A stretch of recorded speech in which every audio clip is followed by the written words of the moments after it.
Eastern New York లో ఒక court, ఏది న్యూయార్క్, జాగ్రత్తగా వినండి. ఇండియాలో బ్రైబరీ జరిగిందని చాలా పెద్ద మొత్తంలో, ప్రిసైజ్ గా చెప్తున్నారు 2029 కోట్ల బ్రైబరీ జరిగిందని గౌతమ్ అదానీ గారి మీద ఇండైట్మెంట్ జారీ చేసింది. A case has been filed against Gautam Adani. He is the chairman of the group.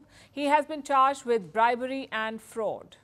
జాగ్రత్తగా వినండి, కన్విక్షన్ కాదు, ఇండైట్మెంట్. దాని డిక్షనరీ మీనింగ్ చెప్తున్నా. It's a formal accusation that a person has committed a crime. Formal accusation అంటే గౌతమ్ అదానీ గారిని మేము నిందించడానికి ఆయన అర్హుడు అని చెప్తూ ఇంత బ్రైబరీ చేశారు. అది అలాంటి వాళ్ళతో కాదు, స్టేట్ గవర్నమెంట్స్ తో, ఇండియన్ స్టేట్ గవర్నమెంట్స్ తో. అండ్ పెద్దగా మీడియాలో మాట్లాడలేదు, బట్ వాళ్ళు చేస్తున్న ఎలిగేషన్స్ ఏంటంటే ఆ 2029 కోట్ల స్కామ్ లో, బ్రైబరీలో ఏపీ గవర్నమెంట్ దే 1700 crores ఉందని చాలా కరాఖండిగా చెప్తున్నారు. ఇవాళ వీడియోలో నేను ఏం చేస్తానంటే దీన్ని చాలా సింప్లిఫై చేసి అందరికీ అర్థమయ్యేలా బ్రేక్ డౌన్ చేసి అసలు యూఎస్ఏ గౌతమ్ అదానీ గారి మీద అరెస్ట్ వారెంట్ ఎందుకు జారీ చేసింది, ఎందుకంటే ఇండైట్మెంట్ కూడా అరెస్ట్ వారెంట్ ఉంటుంది, దీని వెనకాల కారణాలు ఏంటి, ఈ కథ ఎప్పుడు మొదలైంది, అండ్ దీనివల్ల ఇండియా మీద జరిగే ఫైనాన్షియల్ ఇంప్లికేషన్స్ ఏంటి. న్యూస్ చాలా హాట్ గా ఉంది. కొన్ని గంటలు అవుతుంది ఈ వీడియో నేను షూట్ చేసే టైంకి. ఇప్పుడే ఎర్లీ మార్నింగ్ అవుతుంది. ఐఎమ్ ఆన్ వెకేషన్, బట్ ఇది మీకు క్విక్ గా చేయాలని చెప్పి ప్రాపర్ రీసెర్చ్ చేసి ఫ్యాక్ట్స్ తో సహా కాంప్రహెన్సివ్ వీడియో మీ ముందు పెడుతున్నా. 10 నిమిషాలు ఉంటుంది. Just get updated. ఒక్కటే మాట చెప్దాం అనుకుంటున్నా. నేను వీడియో పెట్టగానే మీ దాకా రావాలంటే కింద కనబడే సబ్స్క్రైబ్ బటన్ నొక్కి పెట్టుకోండి. నా వీడియోస్ డైలీ వస్తాయి. చేశారుగా? వీడియోలోకి వెళ్దామా? అసలు గౌతమ్ అదానీ ఇండియాలో బ్రైబరీ ఇచ్చారని చెప్పి యూఎస్ ఎందుకు షేక్ అవుతుంది, అసలు ఆ న్యూస్ అక్కడ ఎందుకు అంత పెద్దదైంది, వాళ్ళు ఎందుకు అదానీ గారిని అరెస్ట్ చేద్దామని నడుం బిగించున్నారు, ఇవన్నీ తెలుసుకోవాలంటే అసలు వాళ్ళ ఎలిగేషన్ ఏంటో తెలుసుకోవాలి. డోరేయడం మర్చిపోయి వేసుకొని వచ్చా అన్నట్టు ఎక్కడో నన్ను అందరికీ అర్థమైనట్టు చెప్తా, జాగ్రత్తగా వినండి. అజూరే పవర్, అదానీ గ్రీన్ పవర్, ఇవి రెన్యూవబుల్ ఎనర్జీ గ్రూప్స్. ఇవి వీళ్ళు మేము పెద్ద మొత్తంగా సోలార్ పవర్ సప్లై చేస్తామని, అంటే సన్ నుంచి వచ్చే power. Solar energy corporation of India, ఇది గవర్నమెంట్ వింగ్. ఇది వీళ్ళ దగ్గర చాలా పెద్ద మొత్తంలో టెండర్స్ వేశారు. అది అప్పట్లో వాళ్ళు గట్టిగా పబ్లిష్ కూడా చేసుకున్నారు. నేను స్పెసిఫిక్ గా చెప్తే జాగ్రత్తగా వినండి. 60 నెలల్లో అజూరే పవర్ 4 గిగావాట్ల పవర్ సప్లై చేస్తానని, ఇటు అదానీ గ్రీన్ పవర్ అయితే ఏకంగా 8 గిగావాట్లు. సో టోటల్ గా 12 గిగావాట్లు సప్లై చేయాలి. ప్రస్తుతానికి solar energy corporation of India SCCI అనుకుందాం మన సౌలభ్యానికి. ఇప్పుడు ఇక్కడ ఈ SCCI పని ఏంటి? చాలా సింపుల్, జాగ్రత్తగా వినండి. వీళ్ళు ఏదైతే పవర్ ఉత్పత్తి చేస్తున్నారో, అది అదానీ గ్రీన్ పవర్ అయినా ఈ అజూరే పవర్ అయినా, వీళ్ళు ఉత్పత్తి చేస్తున్న పవర్ ని స్టేట్ గవర్నమెంట్ కొనేలా చేయడం. బట్ వీళ్ళు ఇంత పెద్ద మొత్తంలో టెండర్ తీసుకున్నారు కదా, సో అంతే పైసలు ఎక్స్పెక్ట్ చేస్తారు గవర్నమెంట్ నుంచి, స్టేట్ గవర్నమెంట్స్ నుంచి, ఎవరైతే ఈ పవర్ కొంటారో, ఈ సోలార్ పవర్. బట్ ఇక్కడ ఇష్యూ ఏమొచ్చిందంటే స్టేట్ గవర్నమెంట్ అంత డబ్బులు ఇచ్చి కొంటాదా అనే డౌట్ ఉండగా, ఇప్పుడు ఇక్కడ యూఎస్ లో 2 డిపార్ట్మెంట్లు ఉంటాయి. డిపార్ట్మెంట్ ఆఫ్ జస్టిస్ అని, సెక్యూరిటీస్ అండ్ ఎక్స్చేంజ్ కమిషన్ అని. ఈ 2 వింగ్లు గవర్నమెంట్ లాయర్ ని పెట్టుకొని, యూఎస్ఏ లో గవర్నమెంట్ లాయర్ ని పట్టుకొని అక్కడ జడ్జికి చెప్పింది ఏమనగా, ఈ అదానీ పవర్ వాళ్ళు, ఈ అజూరే పవర్ వాళ్ళు స్టేట్ గవర్నమెంట్స్ తో కుమ్మక్కై కో కన్స్పైర్ చేసి వాళ్ళకి పెద్ద మొత్తంలో లంచాలు ఇచ్చి హెవీ అమౌంట్స్ కి వీళ్ళ దగ్గర పవర్ కొనేలా చేస్తున్నారు అని చాలా పెద్ద ఎలిగేషన్ వేశారు. చాలా పెద్దది. ఒక కంట్రీ ఇంకో కంట్రీ మీద వేయడం చాలా పెద్దది. దీంట్లో 3 పేర్లు చాలా బలంగా వినబడుతున్నాయి. ఒకటి గౌతమ్ అదానీ గారు, మనందరికీ పరిచయస్తులే, ఏషియాలో అతిపెద్ద బిలియనియర్. రెండోది ఆయన నెఫ్యూ సాగర్ అదానీ. మూడో పేరు వినీత్ జైన్. మీరు కొంచెం ఎకనామిక్ న్యూస్ అది ఫాలో అవుతుంటే ఇతని పేరు కూడా మీరు ఎక్కడో వినే ఉంటారు. ఈయన CEO అదానీ పవర్ గ్రూప్. ఇలా ఎలిగేషన్ వచ్చింది. వాళ్ళు 24th అక్టోబరే ఇండైట్మెంట్ పెట్టారు. బట్ ఇది వెడ్నెస్డే పబ్లిక్ చేశారు. పబ్లిక్ డిస్కోర్స్ లోకి వచ్చేసింది ఇది. అండ్ వచ్చి రావడమే నెక్స్ట్ డే మార్నింగ్, అంటే థర్స్డే మార్నింగ్ అదానీ షేర్స్ 20% వరకు కిందకి పడిపోయినాయి. $34 billion. That's the loss the Adani Group suffered today. It's one of India's biggest conglomerates, a star of the stock market. But today, Adani company saw a massive sell-off. సరే, దీని గురించి ఒక్క నిమిషం పక్కన పెట్టండి. ఈ US department of justice, security and exchange commission, ఈ wings 2 ఏం చెప్తున్నాయంటే, విత్ గవర్నమెంట్ లాయర్స్, వాళ్ళు నీట్ గా బ్రేక్ డౌన్ చేసి మరీ చెప్తున్నారు. ఈ సాగర్ గారి ఫోన్ లో అన్ని ఉన్నాయి.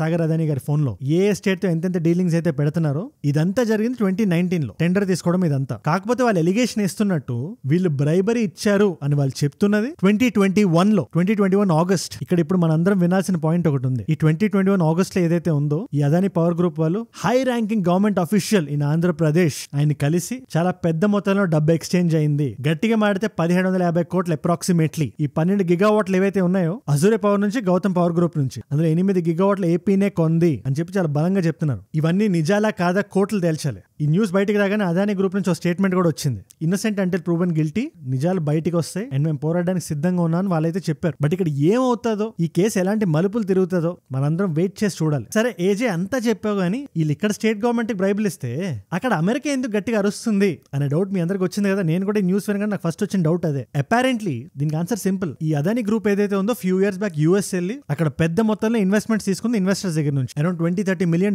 రేస్ చేసి 7 to 8% ప్రాఫిట్ వస్తుందని ప్రామిస్ చేసింది. ఇప్పుడు ఈ న్యూస్ బయటికి రావడం వల్ల అపారెంట్లీ అక్కడ ఇన్వెస్టర్స్ భయపడి గవర్నమెంట్ నేను అడిగితే గవర్నమెంట్ ఇది చేస్తుందని చెప్పి గవర్నమెంట్ చెప్తుంది. బట్ ఇక్కడ something is not adding up. మీరు జాగ్రత్తగా గమనించాలి. ఇక్కడ వాళ్ళ బాధ ఏంటి, మా ఇన్వెస్ట్మెంట్స్ ట్రబుల్ లో ఉంటాయేమో, రేపు అతను కానీ బ్రైబరీ కానీ బయటకు వస్తాయి అని చెప్పి వాళ్ళు ఏదో అంటున్నారు. కానీ మీరు డొనాల్డ్ ట్రంప్ ప్రెసిడెంట్ ఎలక్ట్ గా గెలిచిన తర్వాత గౌతమ్ అదానీ గారు వేసిన ఈ ట్వీట్స్ ని కొంచెం జూమ్ ఇన్ చేసి కొంచెం అలా చూడండి, జస్ట్ అలా లైట్ గా. ఆయన చాలా బలమైన పదజాలం వాడారు, ఆయన చాలా బలంగా మాట్లాడారు ట్రంప్ గురించి. మీ అన్వేవరింగ్ డిటర్మినేషన్ ఏదైతే ఉందో, గ్రిట్ ఏదైతే ఉందో అదే మిమ్మల్ని గెలిపించింది అని ఈ ట్వీట్ లో ఉంటే, ఈ ట్వీట్ చూడండి ఒకసారి. India US business relations develop అవబోతున్నాయి, రాబోయే రోజులు చాలా మంచిగా ఉండబోతున్నాయి అని చెప్పి మాట్లాడితే ఈ డెమోక్రాట్స్ కాలింది. ఇంకా పవర్ ఎక్స్చేంజ్ జరగలేదు. సో నేను అనుకోవడం ఏంటంటే డెమోక్రాట్ సీట్ దిగిపోయే ముందు ఇది ఒక చిన్న గుడ్ బై గిఫ్ట్ లాంటిది. ఎందుకంటే వాళ్ళకి తెలుసు ఇలాంటి ఇండాక్ట్మెంట్స్ డొనాల్డ్ ట్రంప్ గారి మీద కూడా ఉన్నాయి. బట్ వన్స్ ఆయన ప్రెసిడెంట్ అయిన తర్వాత అవన్నీ నలిఫై చేసేయచ్చు. బట్ ఆయన మాత్రం ఎన్నేం చేస్తారు. గౌతమ్ అదానీ గారితో అంత ఫ్రెండ్షిప్ ఏం లేదు కదా. ఆయన ప్రెసిడెంట్ అయిపోయిన తర్వాత దీని మీద ఉండే కేసులని తీసేయడానికి చేయాలనుకుంటే చాలా క్వశ్చన్స్ ఐబ్రోస్ రేజ్ అవుతాయి. సో వాళ్ళకి గౌతమ్ అదానీ మీద ఉండే అక్కస్సు తీర్చుకోవడానికి ఇలా చేసి ఉండొచ్చు. బికాజ్ ఆయన ప్రెసిడెంట్ ఎలక్ట్ అయిన తర్వాత కొన్ని రోజులకే న్యూస్ బయటకు వచ్చింది.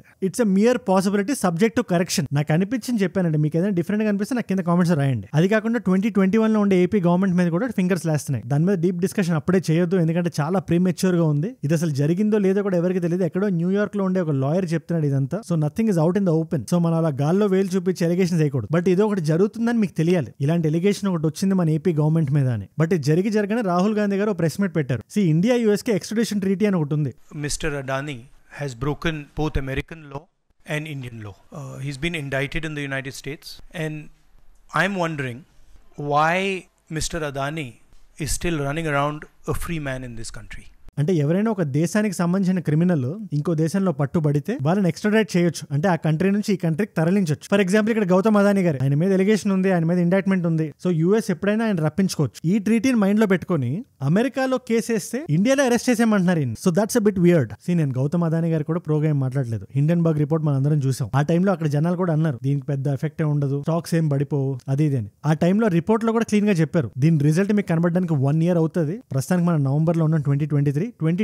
నవంబర్ కల్లా మీరు దీని రిజల్ట్ మీరు చూస్తారని చెప్తే 2024 నవంబర్ కి ఇప్పుడు మనం చూస్తే అది పడుతుంది 10%, 15%, 20% అలా. సో ఇది మెరిట్ బేస్డ్ సిస్టమ్. ఇది మనం ఏదైనా తప్పు చేసిందని జనాల కాన్షియన్స్ లోకి వెళ్తే దాని మీద మన ఎఫెక్ట్ ఉంటుంది. బట్ అలా కాకుండా ఎలిగేషన్స్ వేసి without any proofs like what US is doing. Thursday morning 20% పడిపోయినాయి స్టాక్స్. అది మన ఇండియన్ ఎకనామిక్ సిచ్యువేషన్ బాగా ఎఫెక్ట్ చేస్తుంది. అండ్ ఈ జో బైడెన్ గవర్నమెంట్ ఏదైతే ఉందో ఇండియాలో nobody is a fan of it. నాకు తెలిసి యూఎస్ లో కూడా ఆ గవర్నమెంట్ మీద ఎవరికి సంతృప్తి లేదు. బట్ ఆయనకి గౌతమ్ అదానీ గారికి మధ్యలో ఉండే ఒక పర్సనల్ ఈక్వేషన్ వల్ల ఇంత రచ్చ నడుస్తుంది. అండ్ ఇది ఒక ఇండియాలో మాత్రమే కాదు. ఈ గౌతమ్ గ్రీన్ ఎనర్జీ ఉంది కదా, 600 million రేస్ చేద్దాం అనుకుంది యూఎస్ డినామినేటెడ్ బాండ్స్ లో. అది ప్రస్తుతానికి హోల్డ్ లో పెట్టింది. అండ్ ఏపీ ఒక స్టేట్ మీద ఫింగర్స్ రేజ్ అవ్వట్లేదు. ఇంట్లో ఒడిస్సా ఉంది, జమ్మూ అండ్ కాశ్మీర్ ఉంది, తమిళనాడు, ఛత్తీస్గఢ్ కూడా ఉన్నాయి. బట్ సింహభాగం మన ఏపీది అని చెప్పి వాళ్ళు చెప్తున్నారు యూఎస్ లో. ఆ జడ్జ్ ఎవరైతే ఉన్నారో జడ్జ్ బ్రెండన్ పీస్, ఈయన కూడా యాంటీ రైట్ వింగ్ అని రాడికల్ లెఫ్ట్ అని చెప్పి ఎలిగేషన్స్ నడుస్తున్నాయి. ఎందుకంటే ఆయన ఎవరైతే నామినేట్ చేశారో ఈ షూమర్ అనే వ్యక్తి, he is anti right wing. So చూడాలి మరి ఇది ఎక్కడ వరకు వెళ్తుందో. నేను ఇప్పుడు మిమ్మల్ని అడుగుదాం అనుకుంటున్నా. ఈ ఎంటైర్ సిచ్యువేషన్ మీకు చెప్పాను కదా, మీకు బాగా అర్థమైందని నేను అనుకుంటున్నాను. ఎందుకంటే చాలా సింప్లిఫై చేసి చెప్పాను నేను. What do you think? ఒక కంట్రీ ఇంకో కంట్రీ మీద, ఆ కంట్రీలో జరుగుతున్న పర్సనల్స్ మీద ఇక్కడ కేసు పెట్టి పబ్లిక్ డొమైన్ లోకి ఎవిడెన్స్ రిలీజ్ చేయకుండా ఎలక్షన్స్ అయిపోయిన కొద్ది రోజుల తర్వాత కన్వీనియంట్ గా సీట్ మారే మధ్యలో ఇలాంటి న్యూస్ బయటకు రావడం ఎంతవరకు కరెక్ట్? మీకు ఏదైనా కాంట్రరీ ఒపీనియన్ ఉన్నా నాకు కింద చెప్పండి. I'm open. నేను ఏదైనా కొత్త విషయం నాకు తెలియదు అని చెప్తే నేను నేర్చుకోవడానికి ఎప్పుడు రెడీగా ఉంటా. So let me know down in the comments. And మీరు మన వీడియోలో ఇక్కడ వరకు వచ్చారంటే మన వీడియోస్ మిమ్మల్ని ఆకట్టుకుంటున్నాయి అండ్ మీరు ఒక వాల్యూ పొందుతున్నారు. ఇలాగే రోజు మన వీడియో వస్తుంది. మీరు చేయాల్సింది ఏం లేదు, కింద కనబడే సబ్స్క్రైబ్ బటన్ ఒకసారి నొక్కి పెట్టుకోండి అంతే. అండ్ రోజు నాకు 10-15 minutes ఇవ్వండి. నేను ఇలా బయటకు వచ్చినా కూడా నేను వెకేషన్ ఆల్సో ఇలాంటి వీడియోస్ మీ ముందు పెట్టడానికి నా సాయి శక్తులా ప్రయత్నిస్తున్నాను. మీరు ఇస్తున్న రిటెన్షన్, ఆ వాచ్ టైం అదేదైతే ఉందో అదే నాకు కొండంత ధైర్యాన్ని, బలాన్ని ఇస్తుంది. సబ్స్క్రైబ్ చేసేసారుగా, సూపర్. మీకు ఒక 2 కాంప్లిమెంటరీ వీడియోస్ కూడా పెడుతున్నా. ఒక వీడియో రీసెంట్ గా ఒక ఇష్యూ జరిగింది కోనసీమ, అంబేద్కర్ కోనసీమ డిస్ట్రిక్ట్ లో. ఎక్స్ట్రీమ్లీ హార్ట్ ట్రెంచింగ్ అది. ఆ పర్టికులర్ వీడియో ఇక్కడ ఉంది, మీరు అందరూ డెఫినెట్లీ చూడాలి. ముఖ్యంగా కోనసీమ ప్రజలు, ఏపీ ప్రజలు అందరూ చూడాల్సిన వీడియో అది. ఆ వీడియోకి మీరు ఇస్తున్న రియాక్షన్ కూడా చాలా అద్భుతంగా ఉంది. దాన్ని ఏజ్ రిస్ట్రిక్ట్ చేసింది YouTube because of the content. I don't disagree, but అందరూ చూడాల్సిందే. 18+ ఎవరున్నా ఆ పర్టికులర్ వీడియో చూడండి. అండ్ అదో వీడియో మణిపూర్ ఇష్యూ మీద నేను మాట్లాడా. చాలా మంది అడుగుతున్నారు మణిపూర్ గురించి ఎందుకు మాట్లాడలేదని. My response is here. So ఈ 2 వీడియోస్ లో ఏ వీడియో ఇంట్రెస్ట్ ఉంటే మీరు ఆ వీడియో చూడండి. And I will see you again tomorrow. మనందరం కలిసి పెరగాలి, కలిసి ఎదగాలి. Let us all rise together. Rise above financial frauds. Rise above personal gains. Rise above hate. ఏ జూడ్ అంటే మనం. జై హింద్, జై భారత్, జై ఆంజనేయ.